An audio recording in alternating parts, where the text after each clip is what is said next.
What is MockaSite and who is it for? If you're trying to start designing your own site, I hope MockaSite can help you. All you really need to know is how to get 5 JPEGs into your local computer's file structure. That's the primary difference in the first 4 pages here. On the 5th page, I've added some links for reference. One of these is actually Paul Irish's HTML5 boilerplate. That's what a lot of the MockaSite is based on. I've just added some graphical content to what he's done, so that if you want to go to your alpha, beta, or Charlie page, you're just clicking on these 3 links, your home page and the index. So all you've really got to do to change this is change the JPEGs. So if you'll look, you can download your own copy, download the MockaSite zipped directory. What that is, anyone can zip a directory. If you know how, you just right click on any file and tell it send to compressed zipped folder. That's what I've done for one of my templates that I work with all the time. Maybe I didn't. Where's it at?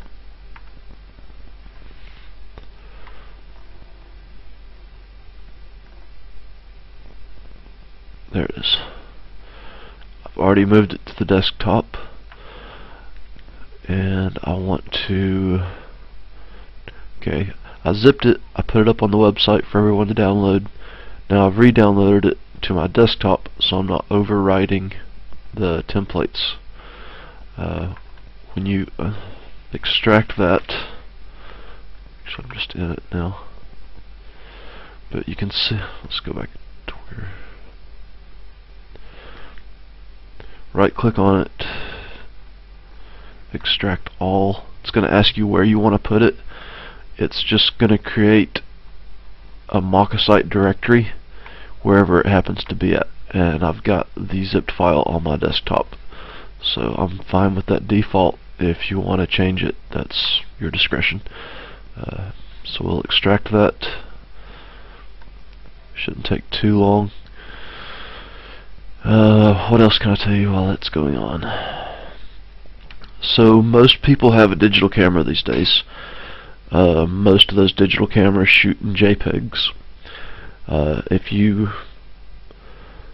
If you're planning on making your own website, you need to understand JPEGs. They're a file structure. It's the dot and 3 letters that come after your file name. It's a pretty common file format, and that's all you really need to know. Is if you can get 5 JPEGs into your file structure, you can change this MockaSite to be a mock-up of what you hope to do. Designing websites is a big split between the left brain, right brain activity. There's creativity and there's technicality, and it's real easy to get bogged down in the technicality before you've developed your creativity. So what I've done with the MockaSite is tried to make it easy to get all that out of your way, and there it's done. So now here on your desktop, we have created a directory, not the zip, that's what you downloaded, but we've created in your directories a MockaSite directory, and I'm going to use these MockaShots because those are my 5 JPEGs. I'm going to get them right in there with the MockaSite, and we're going to look at this directory now. There's the 5 JPEGs. Slight variation on all 5 of them, just so you can see they're different. If you get too much visual difference, it just destroys the creative coherence to what you're trying to do. So another example of that, okay, the first one, index, we'll just open that up now. That might give you a little better bearings. I've already had a copy there, but it'll do the same thing. Hitting F11 gives you a full screen option. This will take you to my website. GIMP is an open source graphics editor suite. Similar functionality to Photoshop, but this one is free. Color Scheme Designer can be very handy. Andy Harris for Dummies if you want to get a little more into the code aspect. Chris Coyer 3-state menu is how we've added this, which is the only other thing that's really going on here besides the 5 JPEGs that I've been talking about. Paul Irish HTML5 boilerplate. So actually, before I talk about getting a lot of the code out of your way, he's already done that for me. Thank you, Paul, for saving me so much time in the last 4-5 months and years to come. Here you can get your own copy of download the MockaSite and the instructional video. That's what we're filming now. So that's what's in the index. And these other pages, the first time you load them up, they're going to be a bit of a white jump. That's after that first initial time, it should have them in your cache for this session. And that makes this goes back to the idea of having all your JPEGs look similar. You don't want to destroy the creative cohesiveness. You don't want this page to be one style and then this page to have a totally different look. Obviously it's a different page, it's about something else, but you still want them to be a little cohesive in some form. So apart from the index page, which we just opened and looked at, it's accessing these other 4 pages, Alpha, Beta, Charlie, and Home. But you don't have to worry about these unless you want to. What you have to worry about is the images. There's 1, 2, 3, 4, 5. And those are not your images, those are my images. These are all of my desk. And variations thereof. What you want is your images. And it doesn't really matter what size they are. These are all actually, these are pretty big, 1.73. I'd at least like to keep that below a meg.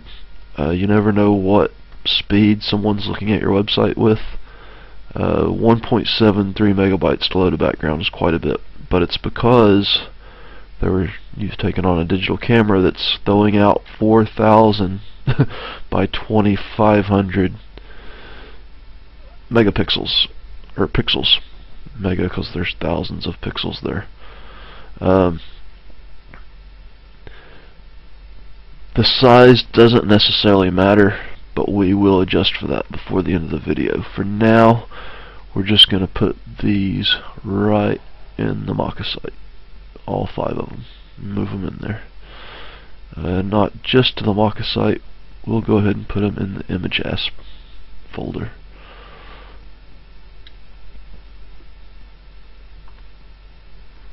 There they are. Now, what really matters is not the size, but the name. So, let's start. See, what's on the left side is a home page. Home background. So let's rename that, because you can't have 2 files in the same directory with the same name. And I'm just going to Control X to get a copy of that, and then we'll call this G. No, it's home. Let's call it A. And now that that is called A, that frees up the name so that we can give it to this one. And we're going to rename it. Rename. Well, we can Control X from the other one. We can Control V into here. Right? Control A to get it all. Control V to paste it. So now that's called home_BG, which is exactly what the code referred to this picture as 5 seconds ago. So you should understand the workflow by now. We'll get through this quickly. The next page after home is Alpha. I'm going to rename that by Control-Xing and calling it B. And now we're going to give its name by renaming this one, and Control-V as a paste, and that comes right along. The next one after alpha is beta, so we'll rename that with a Control-X to get the name, and C to replace it. Maybe using numbers would have been a better method. If I have to do a retake, I'll show you why then. After, what we got, alpha. Yes, I already got myself confused. Home, alpha, we need beta. I'm already making C's over here, I need beta. Yeah, because beta is C. Numbers would have been better. So we're going to rename this one with beta. And next is Charlie. We will rename that with Control-X to D, so I can take its name over to this one and rename it with Control-V. And finally, my desk.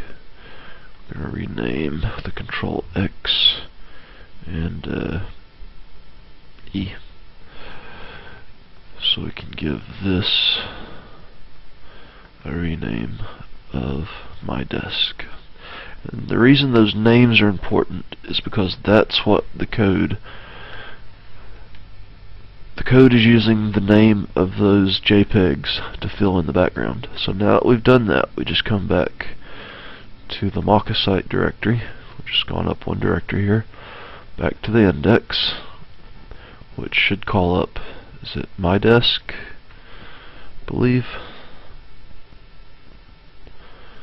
F11 for full screen again, and there it is, my desk. So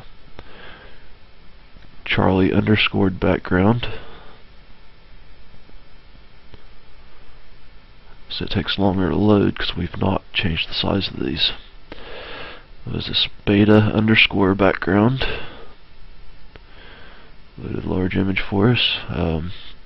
Alpha underscore background, take time to load an entire 1.7 megabytes of graphic image. Did it already do it?